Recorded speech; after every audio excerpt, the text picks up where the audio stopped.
नमस्कार, नवतेज टीवी देख रहे हैं आप और मैं आपके साथ हूं चंदा यादव। बुलेटिन का आगाज करेंगे। खबरों की शुरुआत करेंगे। राजस्थान के सीएम भजनलाल शर्मा ने आज कैबिनेट के साथ अयोध्या में रामलला के दर्शन किए। राम मंदिर दर्शन के बाद सीएम भजनलाल शर्मा ने कहा कि दर्शनों से मैं अभिभूत महसूस कर रहा हूं।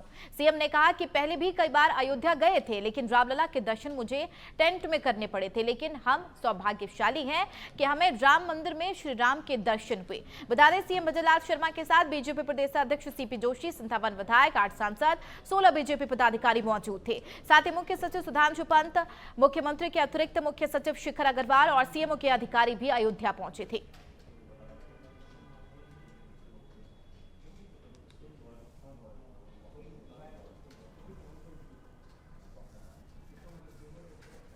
मन आज प्रसन्न हो गया, इस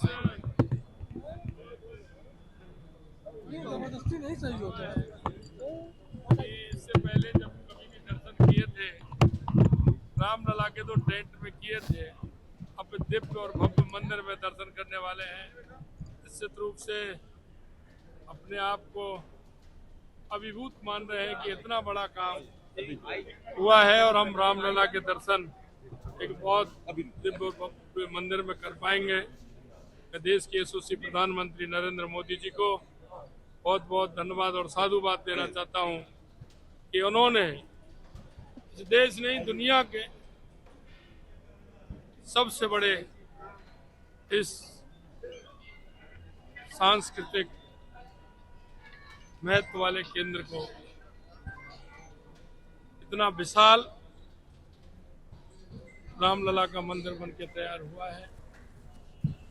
यही नहीं, राम हमारे रोम रोम में बसते हैं, राम हमारे आस्था के। देखिए, 2014 के बाद जिस प्रकार से परिवर्तन आया पूरे देश में और पूरी दुनिया में, मोदी जी भारत एक आध्यात्मिक शक्ति के रूप में, साथ में विकास के पुरुष के रूप में मोदी जी काम करते आ रहे हैं। उसी काम को देखते हुए आज पूरे भारत में नहीं अपितु पूरी दुनिया के चहेते मोदी जी बन गए, वर्ल्ड लीडर बन गए। उसी क्रम में अब जिस प्रकार से विकास हो रहे हैं, अब की बार राम जी की कृपा इतनी आएगी कि 400 पार और ऐतिहासिक बहुमत के साथ मोदी सरकार। खबर कोटा से है, जहां राजस्थान कुश्ती संघ के चुनाव कन्हारी क्षेत्र के क्लार्क होटल में आयोजित हुई, जिसमें सभी सदस्यों ने इंद्र कुमार दत्ता को दोबारा अध्यक्ष चुन लिया। इस मौके पर राजस्थान कुश्ती संघ के अध्यक्ष इंद्र कुमार दत्ता ने कहा कि राजस्थान कुश्ती के क्षेत्र में आगे बढ़ रहा है और कुश्ती संघ पूरे प्रदेश में बड़ी प्रतियोगिता आयोजित करवाएगा। इस मौके पर राजस्थान कुश्ती संघ के नवनियुक्त सचिव भारत ग्रेवाल ने कहा कि कुश्ती में राजस्थान का भविष्य उज्जवल है।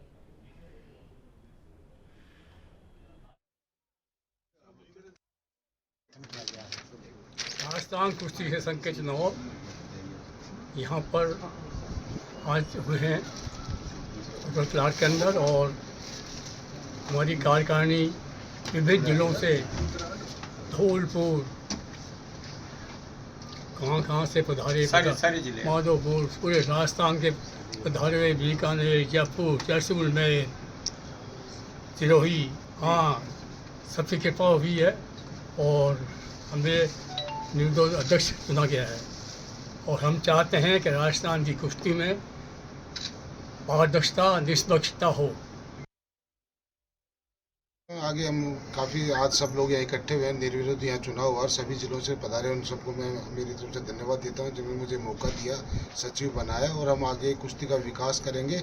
और पहले भी दत्ता साहब अध्यक्ष रहे हैं और इन्होंने काफ़ी कुश्ती को बहुत सहयोग दिया है। अभी हाल ही में कोटा में इन्होंने प्रतियोगिता बहुत शानदार कराई और आगे भी हम इस पे विचार करेंगे कि कैसे कुश्ती को हम राष्ट्रीय स्तर पर, अंतर्राष्ट्रीय पर राजस्थान कुश्ती को हम लेके जाएंगे। इसके लिए हम हमारी मीटिंग करेंगे और कोई छात्रवृत्ति अगर हो सके तो हम छात्रवृत्ति स्टार्ट करेंगे और अच्छे से अच्छे टूर्नामेंट कराएंगे। इस कुश्ती को हम चाहते हैं गाँव-गाँव तक बच्चे आएँ और आगे जाएँ। खबर कोटा से है, जहां श्रीनाथपुरम एरिया के राजपूत समाज के बिल्डिंग को महिला छात्रावास के बजाय मैरिज हॉल के रूप में इस्तेमाल करने पर राजपूत समाज भड़क गया, जिसका राजपूत समाज के सैकड़ों लोगों ने विरोध प्रदर्शन किया है। प्रदर्शनकारियों में पूर्व विधायक भवनी सिंह राजावत भी शामिल थे, जहां सभी ने अनाधिकृत रूप से राजपूत भवन का दुरुपयोग करने वाले समाज के ही गोविंद सिंह तंवर के खिलाफ जमकर नारेबाजी की और राजपूत भवन पर ताले लगाने की कोशिश की। वहीं इसकी सूचना पर पुलिस बल मौके पर पहुंचा और लोगों को समझाकर मामले को शांत कराया गया।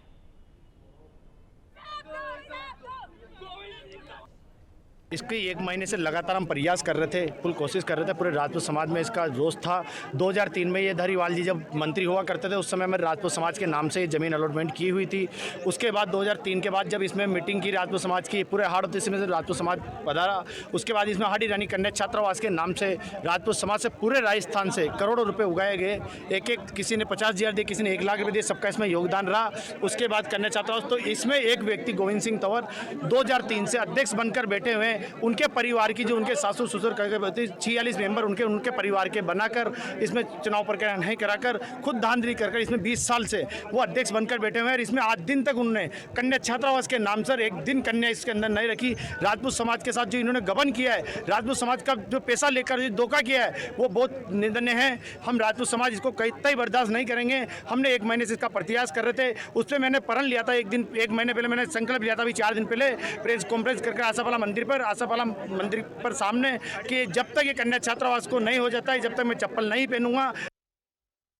क्या है 2005 में ये स्वायत्त शासन मंत्री धारीवाल जी ने समाज के लिए, क्योंकि राजपूत छात्रावास तो रियासतकालीन था, लेकिन कोटा अब कोचिंग का हब हो गया और लगातार समाजों को यूआईटी ने जगह आवंटित की है। तो इसीलिए यहाँ पर ये कन्या छात्रावास, हाड़ी रानी कन्या छात्रावास ये बने, तो 2015 में वो बन गया। और उसके बाद गोविंद सिंह तंवर जो है कि इस पे गतिविधियाँ संचालित करता रहा, व्यवसायिक गतिविधियाँ। तो आज हमने 2 दिन पहले ये प्रशासन को आगाह कर दिया था कि हम इसको व्यवसायिक गतिविधियां संचालित नहीं होने देंगे और समाज इस पे ताला लगा देगा। लेकिन 1 घंटा हो गया, 1 घंटे बाद में एसडीएम और डिप्टी और ये पुलिस का लवाजमा, ये पुलिस के बल पर इसको हटाना चाहते हैं। पुष्कर तीर्थ नगरी में सामाजिक न्याय एवं अधिकारिता मंत्री अविनाश गहलोत का पुष्कर पहुंचे, जहां सांसद भाग्यराज चौधरी, पालिका अध्यक्ष कमल पाठक समेत बीजेपी कार्यकर्ताओं ने उनका जोरदार स्वागत किया। इस दौरान मंडल अध्यक्ष पुष्कर नारायण भाटी, भाजपा महामंत्री अरुण वैष्णव समेत तमाम कार्यकर्ता मौजूद रहे। सांसद भाग्यराज चौधरी ने पत्रकारों से बातचीत करते हुए लोकसभा चुनाव में बीजेपी को 25 में से 25 सीटें जीतने की बात कही है।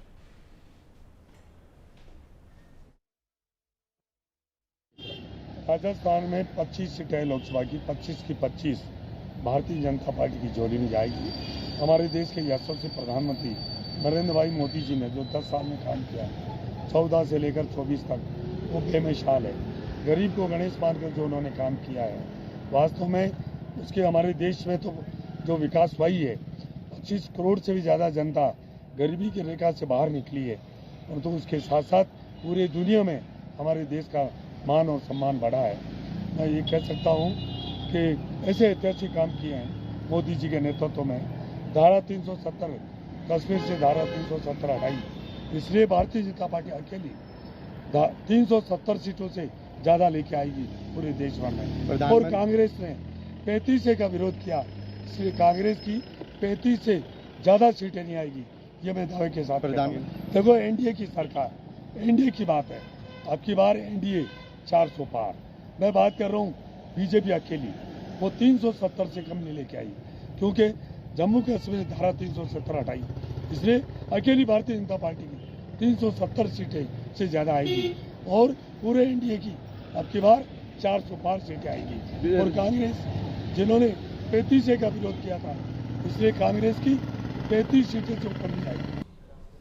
उधर पुष्कर तीर्थ नगरी में महात्मा ज्योतिबा फुले सावित्रीबाई फुले सर्कल विकास समिति की ओर से तिलोरा रोड स्थित रेलवे फाटक के पास महात्मा ज्योतिबा फुले राष्ट्रीय स्मारक पर प्रतिमा अनावरण कार्यक्रम संपन्न हुआ। सर्कल विकास समिति के अध्यक्ष ताराचंद गहलोत ने बताया कि सावित्रीबाई फुले की 127वीं पुण्यतिथि के अवसर पर यह कार्यक्रम का आयोजन हुआ था, जिसमें बतौर चीफ गेस्ट सामाजिक न्याय एवं अधिकारिता मंत्री अविनाश गहलोत मौजूद रहे, जिन्होंने प्रतिमा का अनावरण किया और ज्योतिबा फुले और सावित्रीबाई फुले के योगदान को याद किया।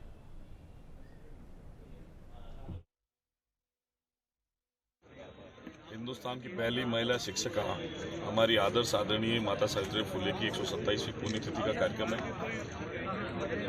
ब्रह्मा जी की नगरी तीर्थराज पुष्कर में उनकी ज्योतिबा फुले का माता सावित्रीबाई फुले की मूर्ति का जो अष्ट धातु की बनी हुई है उसका अनावरण किया गया। उस कार्यक्रम अतिथि के तौर पर मुझे आने का अवसर मिला। मैं सोचता हूं कि वर्तमान युग में माता सावित्रीबाई फुले के जितने काम उन्होंने उस समय किए, चाहे वो छुआछूत के खिलाफ आंदोलन हो, चाहे शिक्षा के क्षेत्र में काम हो, चाहे समाज सुधार के क्षेत्र में हो, बालिका विवाह के विरोध में जो काम हो, सती प्रथा के विरोध में, इन्होंने जो जो काम किए थे आज के समय की जरूरत है। और ऐसे महापुरुषों की पुण्यतिथि हो चाहे जन्म जयंती के कार्यक्रम हो, हमारे लिए प्रेरणा का केंद्र होता है। आज महात्मा ज्योतिबा फुले माता सावित्रीबाई फुले विकास सर्किल के ऊपर मूर्ति का ये जो उद्घाटन हुआ है और आज माता सावित्रीबाई फुले की 127वीं जो पुण्यतिथि है, इस शुभ अवसर को पर हमारे माननीय जो मुख्य अतिथि है वो है अविनाश जी गहलोत साहब और विशिष्ट अतिथि के रूप में हमारे भागचंद जी सैनी साहब जो बांदीकुई से जो विधायक है और भगवानाराम जी सैनी साहब और इत्यादि पूरे देश से आज यहाँ पे आए हैं समाज के प्रतिनिधि। और आज अच्छा शानदार और जानदार सभी के समाज के सहयोग से हुआ है, उसके लिए तहे दिल से मैं सभी का धन्यवाद अदा करना। आबू के साईं बाबा मंदिर स्थित करनी सेना कार्यालय में बीजेपी के किसान मोर्चा के नवनियुक्त जिलाध्यक्ष बनने पर करनी सेना ने स्वागत किया। भाजपा किसान मोर्चा नवनियुक्त अध्यक्ष हेमेंद्र सिंह देवरा का, भाजपा संगठन जिलाध्यक्ष सुरेश कोठारी का, करनी सेना के जिला अध्यक्ष सुजान सिंह वटवज और राजपूत समाज ने स्वागत किया। किसान मोर्चा जिलाध्यक्ष हेमेंद्र सिंह देवरा ने करनी सेना और राजपूत समाज का आभार व्यक्त किया। खबर बस्ती से है, जहां महिला हेल्थ चेकअप कैंप आयोजन किया गया। इस दौरान गांव की सैकड़ों महिलाएं कैंप में पहुंची, जिससे महिला सशक्तिकरण पर जोर देते हुए कंपनी के territory sales manager Shyamvar Chaudhary ने महिलाओं की शिक्षा पर जोर दिया और उनका मनोबल बढ़ाया। साथ ही अपनी बेटियों को शिक्षित करने और समाज में उनकी सहभागिता बढ़ाने का आग्रह किया। कार्यक्रम के दौरान कंपनी में महिलाओं के स्वास्थ्य को ध्यान में रखते हुए डॉक्टरों की टीम ने महिलाओं के स्वास्थ्य की जांच, इलाज और आवश्यक दवाएं भी वितरित की। उधर यूपी के अलीगढ़ में थाना हरदुआगंज इलाके में मछुआ गांव में ग्रामीणों ने पुलिसकर्मियों के साथ बदसलूकी की है। पुलिसकर्मियों के साथ अभद्रता का वीडियो सोशल मीडिया पर वायरल हो रहा, जिसमें ग्रामीण पुलिसकर्मियों के साथ बदसलूकी कर रही है। लेकिन जैसे ही यह वीडियो वायरल हुआ तो पुलिस ने एक्शन लेते हुए आरोपियों की तलाश तेज कर दी है। देखिए, थाना क्षेत्र हरदुआगंज अलीगढ़ का मामला है। एक गाँव के कुछ व्यक्तियों ने कुछ संदिग्ध लोगों को पकड़ा था, जिसकी सूचना इन लोगों ने थाना पुलिस हरदुआगंज को दी थी। सूचना पर मौके पे हल्का उप निरीक्षक पहुंचे थे, जिनके साथ गांव के ही कुछ लोगों ने अभद्रता की। इस संबंध में जो वीडियो प्रकाश में आया है उसका संज्ञान लेके उचित धाराओं में अभियोग पंजीकृत किया जा रहा है। इसमें जो भी लोग हैं उनकी पहचान की जा रही है। इसमें आगे की जो भी आवश्यक वैधानिक कार्रवाई।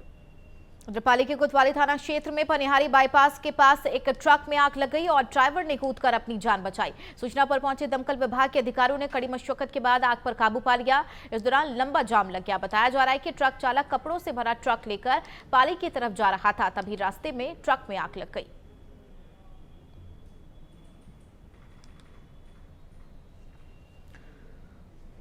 डीग जिले के मेवात क्षेत्र में साइबर ठगी के साथ सेक्सटॉर्शन में लिप्त गैंगों के पर्दाफाश के लिए पुलिस ने ऑपरेशन एंटीवायरस शुरू किया है। पुलिस ने 3 गांवों में दबिश देकर सेक्सटॉर्शन गैंग के 15 बदमाशों और 3 बाल अपचारियों को पकड़ा। रेंज आईजी के निर्देशन में हुई इस कार्रवाई में पुलिस ने आरोपियों से 6,65,000 की नकदी, एक 61 ATM card, 9 mini ATM, swipe machine, 33 mobile phone, 6 computer और लैपटॉप, 4 कार और 3 बाइक जब्त की है। ठगों के पास से पासबुक, पासपोर्ट और फर्जी सिम बरामद हुई है। वायरस के तहत डीग जिले में गोपालगढ़ थाना क्षेत्र में आज एक बहुत बड़ी कार्रवाई हुई है, जिसके लिए मैं सबसे पहले हमारे एसपी साहब राजेश मीना जी को धन्यवाद देता हूं, साधुवाद देता हूं। बहुत अच्छा ऑपरेशन इनकी टीम के द्वारा और जो रेंज की स्पेशल टीम है, इन दोनों ने मिलकर के अंजाम दिया है। और इसमें मुख्य तौर पे जो पूरी गैंग पकड़ी गई है, ये सेक्सटॉर्शन की गैंग है, जो कि एक विशेष ऐप के माध्यम से व्हाट्सएप नंबर प्राप्त करती है बहुत सारे लोगों का। वो ऐप ये लोग अपने मोबाइल में रखते हैं। उस ऐप के माध्यम से जो व्हाट्सएप नंबर इनको मिलते हैं, उनके प्रोफाइल को चेक करके उनको रैंडमली कॉल लगाते रहते हैं और उनमें से जो भी व्यक्ति इनकी बातों में आ जाता है, उनसे चैट करते हुए उनको अश्लील वीडियो दिखाते हैं और उस अश्लील वीडियो को देखते वक्त उसकी भी वीडियो और फोटो को कैप्चर करते हैं। उसके बाद फिर उसको ये लोग उस वीडियो को भेजते हैं और ये धमकी देते हैं कि अगर आपने हमें पैसे ट्रांसफ़र नहीं किए तो इस वीडियो को यूट्यूब पे अपलोड कर दिया जाएगा। फिर धौलपुर में 16 साल के नाबालिग के साथ पड़ोसी युवक ने दुष्कर्म की घटना को अंजाम दिया है। पीड़िता की मां ने आरोपी के खिलाफ पुलिस महकमे में मामला दर्ज कराया है। बताते नाबालिग युवती ने बताया कि धौलपुर में किराए पर रहा एक युवक 1 महीने पहले उसे बाइक पर बिठाकर अपने साथ ले गया, जहां उसने नाबालिग के साथ दुष्कर्म की वारदात को अंजाम दिया। घटना के बारे में परिजनों को जब युवती ने बताया तो उसने नाबालिग को जान से मारने की धमकी दे डाली। फिलहाल पुलिस ने पॉस्को एक्ट में मामला दर्ज कर लिया है।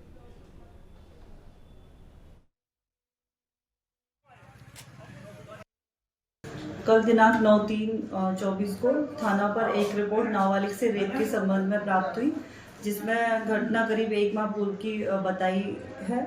उक्त रिपोर्ट पर मुकदमा पॉक्सो एक्ट में दर्ज किया जाकर तफ्तीश श्रीमान सीओ साहब ST/SC को धौलपुर को द्वारा की जा रही है और नाबालिग बच्ची का मेडिकल मुआयना करा दिया गया है। खबर धौलपुर से है, जहां सदर थाना पुलिस और DST टीम ने मुखबिर की सूचना पर बड़ी कार्रवाई को अंजाम दिया है और 2 शातिर बदमाशों को गिरफ्तार करने में सफलता हासिल की। दोनों बदमाशों के कब्जे से 2 देसी कट्टे, 1 पिस्तौल समेत 9 जिंदा कारतूस बरामद किया है और आरोपियों के पर केस दर्ज कर पूछताछ शुरू कर दी है।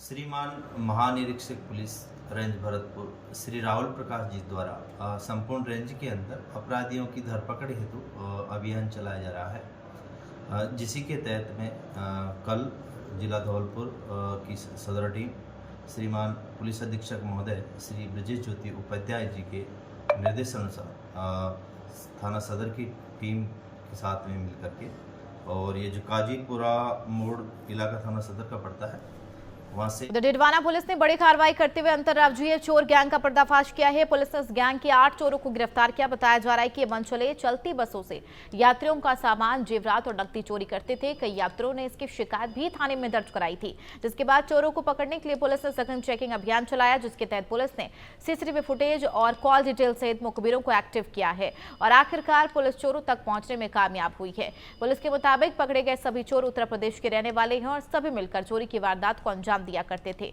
इन चोरों ने राजस्थान सहित पंजाब, हरियाणा, गुजरात, महाराष्ट्र, उत्तराखंड सहित अन्य राज्यों में चोरियों की वारदात को अंजाम दिया था। पुलिस अब आरोपियों से पूछताछ में जुटी हुई है।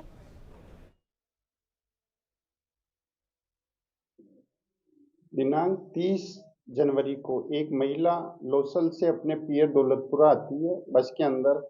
उस बस में उसके बैग से कुछ गहने चोरी हो जाते हैं। उसकी रिपोर्ट वो थाने पे दर्ज करवाती है, जिसके रिपोर्ट के आधार पे प्रकरण दर्ज किया जाता है और उस पे अनुसंधान किया जाता है, जिसमें तकनीकी आधार पे BTS भी लिए जाते हैं, CCTV की फुटेज भी देखी जाती है और ट्रेडिशनल तरीके से जो मेथड है संपर्क सूत्र, उनको भी डेवलप किया जाता है। उसके आधार पे हमने एक जो अंतर्राज्यीय गैंग है जो यूपी में मेरठ और गाजियाबाद से बिलोंग करती है, करीब 8 लोग हैं, उनको हमने ट्रेस आउट किया और उन खबर सहारनपुर से है, जहां विश्व हिंदू परिषद के सैकड़ों कार्यकर्ताओं ने थाना सदर बाजार, थाना प्रभारी और चौकी इंचार्ज के खिलाफ जमकर हंगामा किया और थाने में बैठकर हनुमान चालीसा का पाठ किया है। VHP कार्यकर्ताओं ने बताया कि जब उनका कोई कार्यकर्ता पीड़ित के साथ आता है तो उनसे वसूली की जाती है और पीड़ितों से दुर्व्यवहार कर भगा दिया जाता है। इतना ही नहीं, उन्होंने पुलिस पर प्रताड़ित करने के भी आरोप लगाए हैं। साथ ही कहा, अगर जल्द से जल्द थाना प्रभारी को नहीं हटाया गया तो थाने में सभी हिंदू संगठन धरना प्रदर्शन करेंगे। जनपद सहारनपुर के थाना सदर बाजार, जो कि 6 माह पूर्व तक थाना था, अब यह उगाही का अड्डा बन चुका है।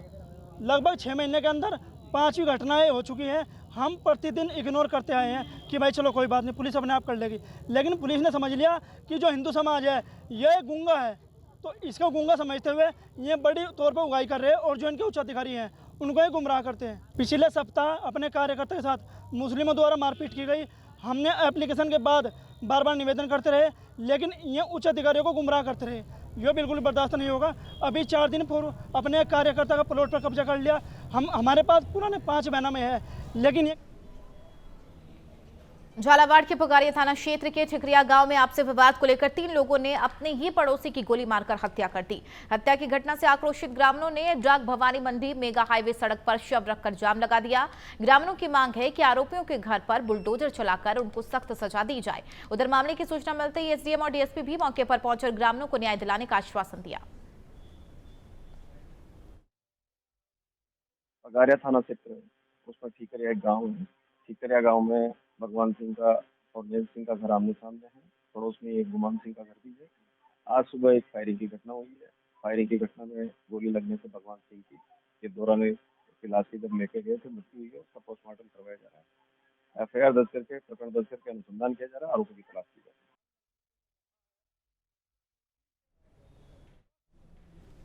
फिलहाल की खबरों में मेरे साथ इतना ही। बने रहिए नवतेज टीवी के साथ। नमस्कार।